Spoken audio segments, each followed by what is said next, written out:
Hello and welcome to another episode of the Eat Weeds podcast. I'm Robin Harford and you can find past episodes and show notes by visiting eatweeds.co.uk. Today I'm delighted to be interviewing two wild food pioneers, Courtney Tyler and Fergus Drennan.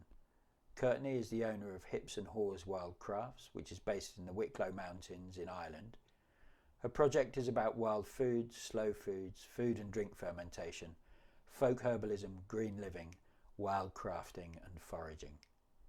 Fergus is a wild food experimentalist and pioneer in exploring the outer edges of wild foods and processing plants into delicious dishes. He lives in the south of England. I'm excited to have them both on the show to explore the fantastical delights of Fly Agaric, a mushroom much maligned, but as was going to be revealed, has a depth of wonder that has rarely been explored. So it's going to be a fascinating show with new knowledge being discussed and a little bit of pixie playfulness along the way. So without much ado, let's get on with the show. What's this interest with Fly Agaric?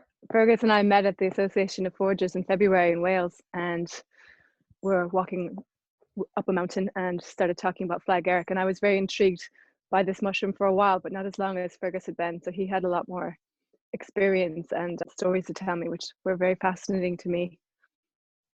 And I've really enjoyed doing collaborations lately. It's a new thing, but reaching out and trying to co-create some experiences. And Fergus responded very positively when I asked him if we might do something together in Ireland around the Fly Agaric. And this really exciting day was born that we poured a lot of love and thought and consideration into. As Courtney says, for the whole COVID thing, and you meet people and you suss them out. Are you a hugger? You're not a hugger. Are you like, I think we sussed each other out quite quickly, that, and this is a new term that we've come up with subsequently, which we both love, which is that we were both definitely Fly Agaricans, lovers of the Fly Agaric. And it's very refreshing because to find a fellow Fly Agarican, because it's a challenging fungus for people. But as I heard Courtney, as I described the other day, speaking quite, what did I say? You were speaking loquaciously or something like that on the radio, on Irish radio the other day about the Fly Agaric. And she said some very important things, which is I think why it had this mutual appeal for both of us, and I expect you, Robin, as well, is that as a forager, it ticks all those boxes. It can be edible, it can be poisonous, it can be medicinal, it can be used for spiritual practice. And it's just such a gateway to so many discussions and so much kind of creative workings. So, yeah, we came together on this. It was interesting because the usual cultural conception of the red mushroom with white spots is, oh, that's the one the shamans take or people go and have a jolly in the countryside on. And yet you've taken it into a whole other area of research and experimentation. So psychotropic uses aside, shamanic uses, spiritual uses, what's the real pull outside that kind of cliched identification of the mushroom? Is that answer? Oh, there's so many angles, but one thing that really calls out to me is I'm so intrigued by things that are demonized, maybe beyond their due. And I hear the Fly Agaric, the books I read and the resources I've been presented, and the general consensus, or when I'm walking around in the forest with a basket full of Fly Agaric, people stop me and say, wait a minute, what are you doing? That's deadly poisonous. You shouldn't even be touching it. And I really like to learn for myself and to share with others the true parameters of how things are edible or medicinal or toxic. And this mushroom isn't really so daunting. It's powerful for sure and has a fascinating history and use throughout time. And I'm excited by all of those different angles that it has. But apart from all of that, it's just really delicious as well. Once it's detoxed, of course, which is very easy to do. It's probably one of the tastiest mushrooms, and it's not a difficult or lengthy process to detox. They're water-soluble toxins, and it's as simple as generally boiling some salted water, and there's certain parameters we can talk about how to do that really safely for the public, but it's absolutely delicious and also a very powerful medicine. So I'm not talking about the psychotropic effects, but I've used it really effectively as an external medicine for sciatica, which is also very appealing to me because it's had a profound effect for me personally and for the people I've shared it with. I think for me, it's just the pure playful joy of the mushroom that is the thing. And when I'm talking to people about foraging, and I try to keep going in my own practice, is to approach things as if I'm a child, always curious, always playful. And the Fly Agaric itself, although we live in a culture in the UK and Ireland as well, that is described as mycophobic, there is a very kind of tangible way in which, even as small children, we are familiar with the Fly Agaric in picture books, storybooks, and it's not necessarily there as something scary or to be fearful of. If you're looking at these books as a kind of pre-verbal child, well, you're like 2, 3, it's just some integral part of the story. It's a character there. So that, I think that resonates with us.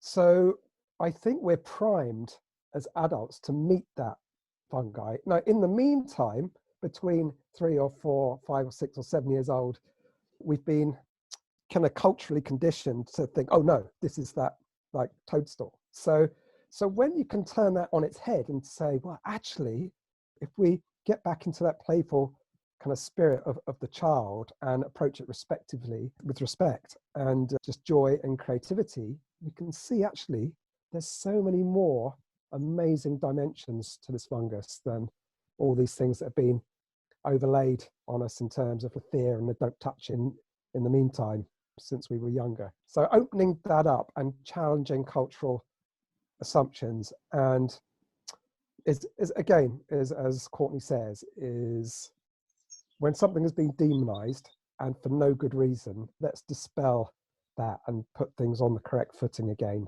and acknowledge how wonderful actually the mushroom is. That's really important for me, to the demonizing aspect, the way a culture demonizes plants and fungi and the other. And when I was discussing with some friends that I wanted to get you folks on, I got serious grief.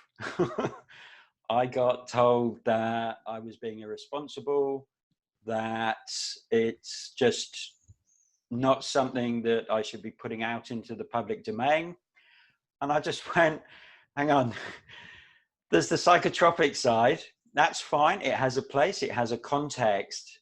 But I knew from talking with you, Fergus, and hearing you talk at the Medicinal Mushroom Conference as a attendee, that it just goes further. Henrietta Kress with the sciatica, when she initially brought that protocol to be used for sciatica, which obviously now, Courtney, you've explored and going with, and I knew that you'd eaten it, Fergus, and I was intrigued by what you were doing with it, and to break it out and see the complete story of this particular mushroom is why I've asked you here.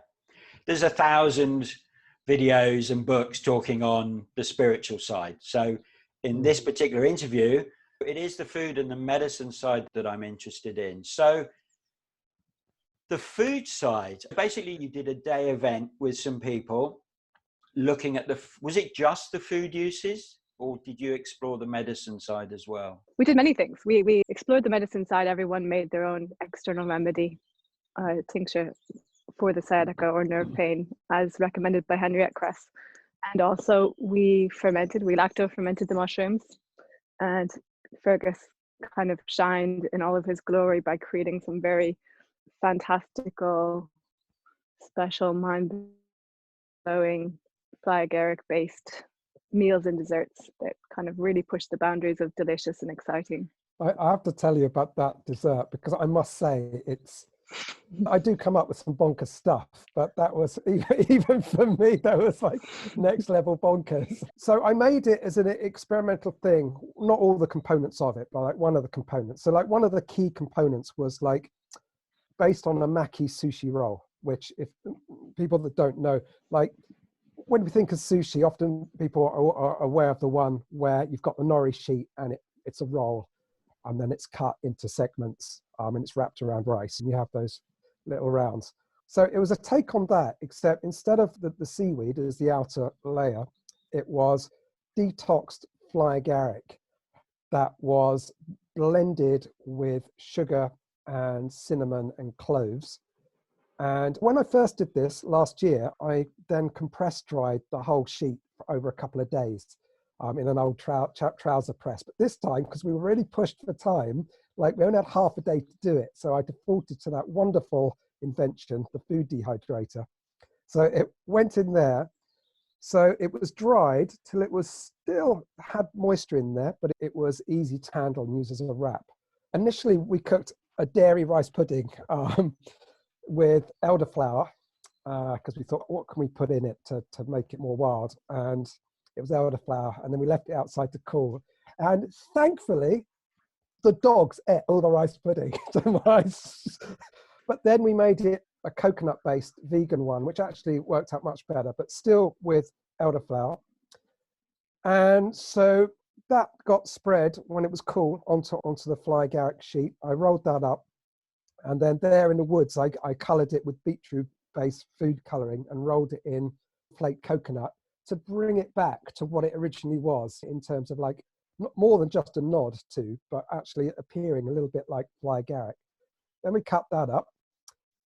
And to go with that, there were some birch polypores that I boiled in 12 changes of water to remove the bitterness. Like they were in slices, and then I cooked them in a sea buckthorn syrup. So they looked a bit like mango and tasted like mango. That was great. Wow. And then again, when something goes wrong, like first of all, the dogs helped out in this recipe. And then Courtney's freezer really helped out because we had a detox Fly Agaric ice cream, which was about 30% Fly Agaric, sea buckthorn leaf syrup and concentrated birch sap. But her freezer broke down. So in the end, it was just a really cold sauce. But I think it was much better. So it was just the most bonkers dessert, wasn't it? And we were serving it in the dark by the fire. It was just wonderful. That Fly Agaric ice cream that Fergus made, it was also vegan based with cashew nuts and coconut cream. So it was a vegan cashew cream Fly Agaric ice cream sauce. But it was something else with the sushi and the very special mango mushrooms. So altogether was this fantastical dessert like no one has ever seen before. How does that creativity come into being? How do you sit there pairing flavors like a chef, or is there something more poetic going on? In order to detox it, you've removed all the psychoactive components, which when you're thinking about those being used shamanically, whether it's for a shaman to look into like the whole complex of issues that are resulting in the patient's condition, like the insights from the visions and things that they will have from using the psychoactive component are part of their creative interpretation, things like that, or some other kind of mild plant such as mugwort that can just shift one's perception, or meditation can just facilitate the openings of one's creative faculties. But for me, I don't really do those things. These ideas come in the slow gathering of acorns. I've got loads of acorns to gather. I'm there just squatting around, or I might just be picking some rose hips, and you just get into a certain place where just images, ideas just come, and you think, oh, yes, thank you very much. That's a good one. So they are probably the times when it kind of comes. Great. How about you, Courtney? I have to say that the culinary aspects here were all down to Fergus. I was maybe more the operations manager and assistant, but the food was the part that I was excited that Fergus might bring because he had far more experience with the eating of it. And yeah, he didn't disappoint. The creativity there was really exciting ways to explore how this mushroom can be eaten in so many delicious ways. But even without all that exciting and extravagant preparation, simply detoxed and fried in some butter and salt, it's one of my favorite ways to enjoy eating this mushroom. Can I just say, Courtney, irrespective of this course, you produce amazing food. So, like, where does the inspiration come for those wonderful things? I guess my biggest inspiration is I get very excited by, as the same for both of you, local and wild and what's abundant around us and seasonal. And then my Venn diagram of interest is when fungi is involved and or fermentation or processes that really turn one thing into another, the alchemy that happens. Whether I'm fermenting wild drinks or concocting different brews or using it as medicine, I love the transformation that happens. And I get so excited by what's all around us that can be food and medicine. Can I just add to that?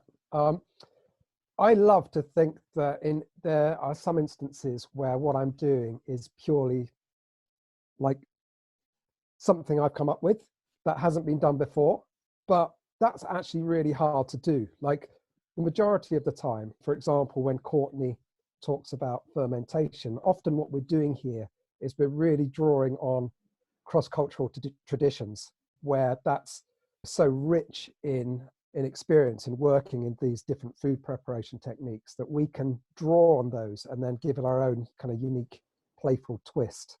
And I know Courtney's definitely doing this with fermentation at the moment. I find, for me personally, I'm deeply fascinated by what I call culture blending, which is this cross-cultural kind of being inspired by other cultures and reconfiguring it in our particular place and space into something different, new, however it particularly comes about. I find that as a metaphor for diversity and embracing diversity is really important, actually. And I think fermentation, Courtney, Sandor Katz is just about to publish a new book called Fermentation as Metaphor, I think it is, which I'm really looking forward to exploring, because as with anything wild food, say, you can take it out, I'm just going to make a pesto, or you can explore further, a little bit more networked, or it teaches life lessons through the metaphor of the thing that we happen to be embracing and engaging with. And I do encourage listeners to really think that when you gather a mushroom or a plant and you want to work with it, to see how deep you can go with that particular species or combination of species. But that's just a quirky side and aside. So the processing of Fly Agaric, I don't know how you two are going to work this one, but just bounce off each other. Take us through it. Processing it for food and processing for medicine. Is it the same process, or are there different ways of doing it? So there's definitely different processes using it as food or medicine. When I learned the technique from Henriette's Herbal's website, like maybe everyone who's using it for the Sadak Remedy first found it, seemed to have found it through her. The toxins are still there, so we're using it as an external remedy, not internally. And it's simply a alcoholic extraction of the fresh cap. And put very simply, it could be as easy as slicing the fresh cap into thin slices and putting that into vodka. It turns a nice witchy red color that can be very intimidating. It looks proper toxic, and blobs of mushroom floating in this bright red liquid. And you let that sit for a few weeks and shake often, perhaps, to help extract the components into the alcohol and water that the vodka is, and then strain. And I bottle it into dark tincture bottles and or spray bottles, actually, because you want to just a few drops is all that's required. It's an external remedy only, like I said. So usually if it were for sciatica, you might put the 3 or 4 drops on your spine near where you're experiencing the pain. And I've also heard of lots of people suffering from knee pain or jaw pain that might have used this remedy as well. And again, it's only a few drops externally near the pain. Wow. And it's been miraculous for me. I was suffering from very serious sciatica pain over quite a few years after a bicycle accident in Dublin.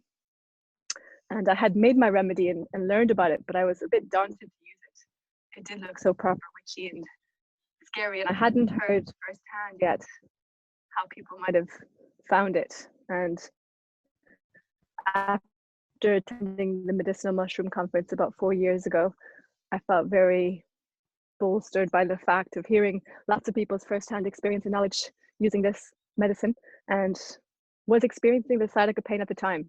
So went home to my tincture already ready to use and put the 3 or 4 drops in my spine, and literally almost, well, within a few minutes, I think I stood up and walked around the room and couldn't feel the pain anymore. It had been a twinging, incessant coming and going in waves over years. Sometimes I was paralyzed for a couple of days at a time in bed, but other times it was a more niggling, constant, deep pain. Anyone who had sciatica might know that feeling. And yeah, the pain was gone. And probably about 3 weeks later, I just felt a little return of niggling pain and repeated the dosage. And again, it was gone instantly. And in that case, I didn't feel the pain again for over a year. Now, maybe once a year, I apply the 3 or 4 drops, and that's all I need, which is quite miraculous. I don't like to say there's miracles. It doesn't work for everyone, but it's been profound. That's very profound. My brain's just sparking off on that, going, okay, so back in the day when I had maybe a back pain, I would take an opiate-based pharmaceutical, codeine-based, and it would relieve the pain for 4 hours or something, and then you'd have to take it again. So the fact that it's now a year, you haven't done it, it sounds like you haven't done any body work or any manipulation to ease it. Is it, what's going on there with that medicine? Because that almost feels that's going beyond just being a pain reliever, and something else is happening. There's a process going on. Because if it was just pain-based, then within a few hours, you'd have to take it again. Absolutely. I'm not a medical herbalist, and I don't know the answer to that. I've always been intrigued maybe what the action might be. And I think more deeply, she might be more what's happening when we use Fly Agaric as a medicine in this way. But it seems to have an affinity for nerve pain. Yeah. And I don't need to know exactly how or why. I know it was extremely effective. And I've heard the same response from maybe 80% of the people who've asked me how to make this medicine for themselves. It's been so incredible to hear the feedback. So someone had an elderly neighbor in her 80s, and she was stuck day-to-day living, and they knew of this remedy and made it for her. And the same, she had the 3 drops and was a new person the next day, had a renewed sense of life, pain-free, and the sciatica was gone. So I've heard probably firsthand at least 40 or 50 experiences this now, enough to know that there's something powerful at play. I've again had reports, anecdotal reports, on just how powerful it is. Make a tincture, use it externally, and a large number of people get huge relief from something that's pretty debilitating. I wish I'd known about this treatment back in 1998, 99, because for 2 years I could barely walk with sciatica, which was absolutely chronic, excruciating. I was overdosing on cocodamol. I was taking anti-inflammatories, and it was a disaster. Pain isn't necessarily just physically located, because after shuffling around and hardly being able to walk for 2 years, I went to a Buddhist temple in China, and I got there and I was shuffling around, and I've only been there for an hour. I met the kind of deputy head monk, and he said, "Oh yes, I see, great pain." This was through translation. He said, "Can just walk around this stupa clockwise 3 times and anti-clockwise, saying Amitofo, Amitofo, Amitofo, and yeah, your pain would be gone." And I'm like, and this is what was so impressive. With my kind of skeptical, Western mind, I'm like, oh, this is stupid. It's not going to work. Oh, even if it works for others, it's not going to work for me. But I'll go through the motions because there's all these monks watching. So I did it 3 times clockwise 3 times, anti-clockwise, amitafu, amitafu. The pain was gone instantly. All that suffering of pain for 2 years, gone, never come back. And then, of course, I was the only Westerner there. And I just want to find other skeptical Westerners. Look, it's a miracle. Look what's happened. And of course, it was just other monks. And they're just like, yeah, of course. You know, what do you expect? Of course, it worked. But it really showed me that there's far more going on to like, a lot of the conditions we have than just what's understood by the Western kind of medical tradition. So Fergus, with the food side, what's the procedure? Is this something that someone could listen to this episode and go off and process it? There is, but I think even let's kind of backstep a little bit. I'm going to say like why. There's so many reasons why, but in terms of my personal experience of why, I actually decided to work with Fly Agaric as food at all. And that's because I went to Italy in like 1990. No, it was 1992 actually. And I had a delicious gourmet member of the Amanita family, which is Amanita caesarea, or Caesar's mushroom. It's red, and it comes out of a sac like Amanitas do, but it doesn't have the white spots. And it's traditionally enjoyed just as it's breaking out of that egg in that kind of button stage. And I ate these and I thought, well, this is delicious. And then I think the main book I had at the time was the mushroom guide that a lot of people come to first, which is Roger Phillips' Mushrooms. And I kind of looked and I think he mentions this mushroom in there, but not in the UK. And I'm like, oh, it's not in the UK. Like, what a shame. Very naive. You're just looking, well, look at this one with the red spots. It's in the same family. It looks similar. Yeah, probably tastes the same, you know.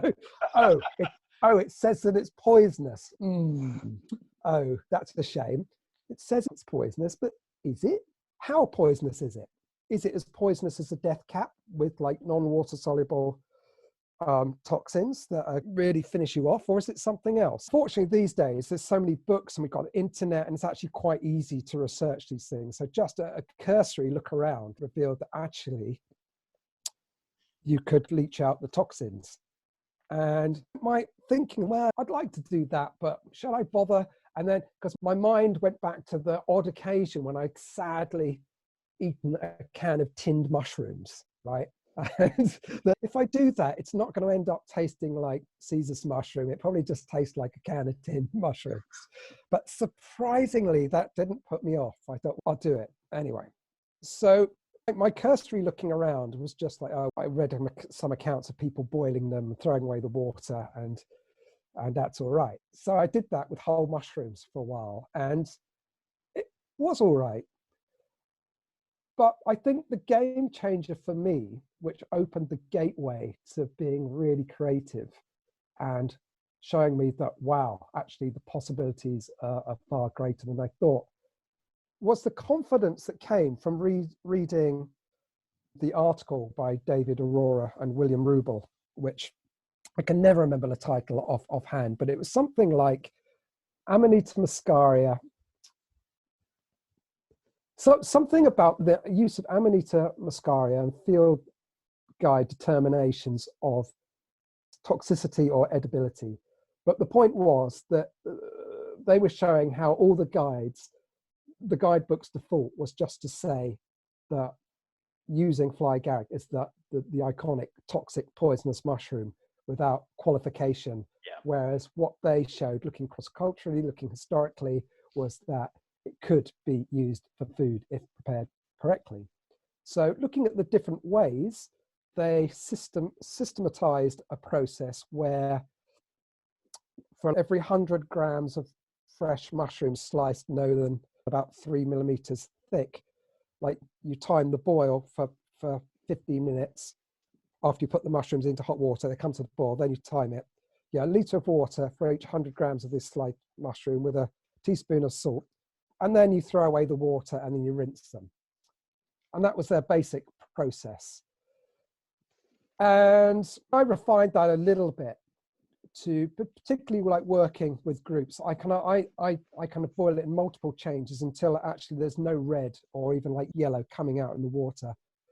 I also take it a little step further as well, because a few years ago, I had the Merck index. It's a big kind of dictionary of chemical formula and melting points and structures. And I was just flicking through one day. It's probably one of those days when I wasn't sleeping very well. Like, well, how can I send myself to sleep? And I was flicking through and I got to M, and I got to like the MUM, musk. Oh, muscazone. Oh, that's interesting. What's that? And, oh, it's a toxic amino acid found in Fly Agaric. Now, I didn't recall the David Aurora and William Rubel article of 2008 mentioning this. But it says that it denatures at 190 degrees Celsius. So my final stage is I bake the hell out of all these boiled mushrooms for an hour at 220 degrees, just to make sure there's no problem. Now, the thing is with that article that they wrote, and it's often repeated, and I've seen them talk about it many times over the years and write about it, and lots of people, I think, have embraced Fly Agaric as food through that article. And if there was any real issue with the muscazone in there, I think that would have been flagged up big time by now. I'm not saying this because I think they've missed something out and that they should have mentioned it. I think they probably looked into it, and really it's not significant. As we know with all like foods and medicine, you take muscazone as an extract away from everything else, and yeah, sure, it's going to probably do you some damage, but in the quantities there. But I guess my reasoning is that if I'm working with a group and someone in the group has seen this toxic amino acid that's in there, and we're just talking about the water soluble thing, like, you've got to have an answer to that. So to inspire confidence, that would be my extra step to advise. Having researched a lot and hearing about how it was used as a food, the first time I ever tried it, I simply detoxed it by boiling it. I boiled it 2 times in changes of water and then fried it in a frying pan with some butter and salt, which was the same thing we did the next night. Actually, we only boiled it once, and we didn't experience anything but a delicious food. There were no psychoactive unintended consequences. I've never experienced the psychoactive side of Fly Agaric. Just to be clear, for me, it's always been a food or medicine. So yeah, we enjoyed a very delicious dinner. So I think it seems to be, I've done this on numerous occasions now, as simple as a boil and change of salted water. Even only once seems to remove enough toxins that I experienced nothing but a delicious food. Mm. But obviously, when cooking for the public, we took extra precautions just to be very sure. But Fergus, in my experience on this, has been that even one boil of water change for 15 minutes is more than enough.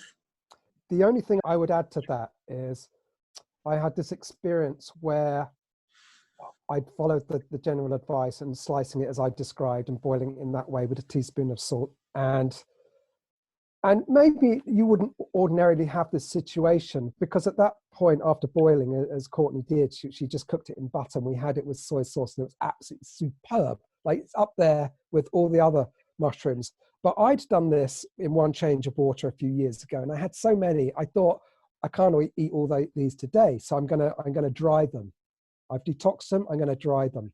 Now, the thing is, the ibotenic acid that gets converted to muscimol on drying, right, which is 5 times stronger in terms of its psychoactive influence. So if you've taken detoxed mushrooms and you've dried them, potentially you're increasing the potential power of anything that's there still. So I have direct experience of this. So those ones that I dried after boiling once, I ate them in a risotto about a month later after rehydrating them. And there was definitely something a little different around here. It was subtle, but definitely the feeling of having ingested Fly Agaric deliberately, that it was the beginning of that experience, but not developing into anything. So that is why I refined the procedure to boiling it until you can see no yellow in the liquid, because then I don't think that would be an issue. So that's just my thoughts on that. The dinner that we enjoyed, actually, not only is it delicious, it was like, I've heard it likened to chicken before. It was like a crispy chicken, kind of meaty, delicious, rich flavor. It was really absolutely incredible. So have you fermented it, Courtney? Yeah, I haven't yet the fermented version. I also don't this canned slimy mushroom experience that kind of puts me off. I really like crispy and tasty and caramelized. We have some fermenting now, and I'll be very happy to eat them and know that it's a safe, delicious food.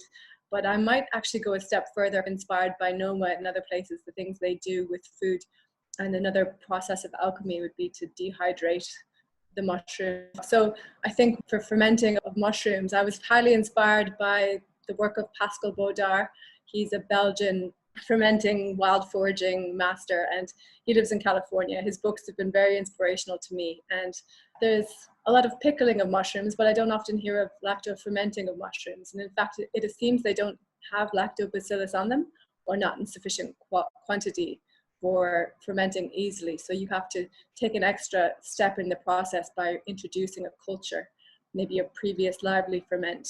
And so that's what we did. And we added in a lively kimchi juice to kick off the fermentation. And they're fermenting now, and they're salty and slimy and tasty. And because I don't like that texture of the slimy mushroom, inspired by Noma in Copenhagen, they've done a lot of additional processes, sometimes dehydrating the mushrooms after they've been fermented. Yeah. And that extra step introduces an exciting texture, which I find far more appealing.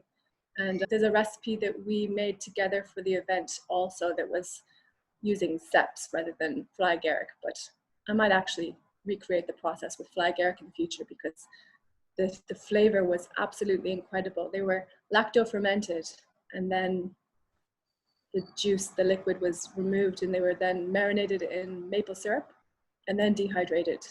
Wow. And the flavor, they were like mushroom umami jellies, which might not sound so appealing, but actually maybe on a cheese plate or something, was this absolutely mouth exploding deliciousness. And that texture, the chewiness, was very attractive to me. It was a whole new thing. It was like a mushroom I've never tasted before. It was very far from what a cep was, to something very new. I can verify this, and also that Courtney was acting like a cat around catnip. On the dehydrator sheet, she was like, but there was like tiny like bits of stickiness, and she was scraping every precious morsel off that was stuck there. And for good reason, because it was so good. It's a big yes. Yeah. But we did incorporate that. And I thought this was a radical step, is when we begun our course. We'd spoken about Fly Agaric for 5 or 10 minutes and introduced people immediately, which would be a pretty kind of radical step into moving into embracing a whole day thinking about Fly Agaric. Is that we tried a candied one that was just salt candied, very basically a slice in sugar after detoxing. And it was really hard and crunchy, like non-sticky to the touch.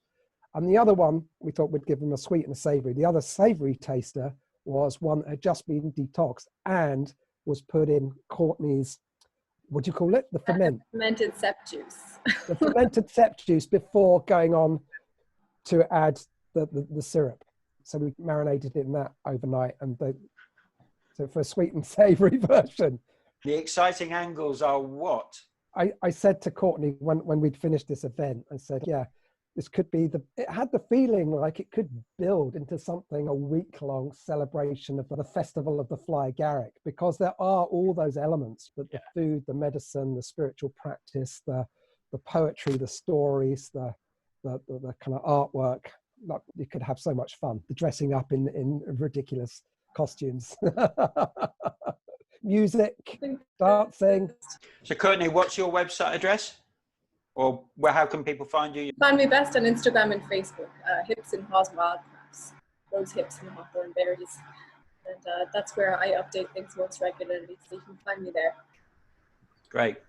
Fergus, how can people get in touch with you? fergustheforager.co.uk. That's my new super revamped website. Yeah, check it out. Great. Thank you both for coming on. Great to speak to you both. Bye. Bye.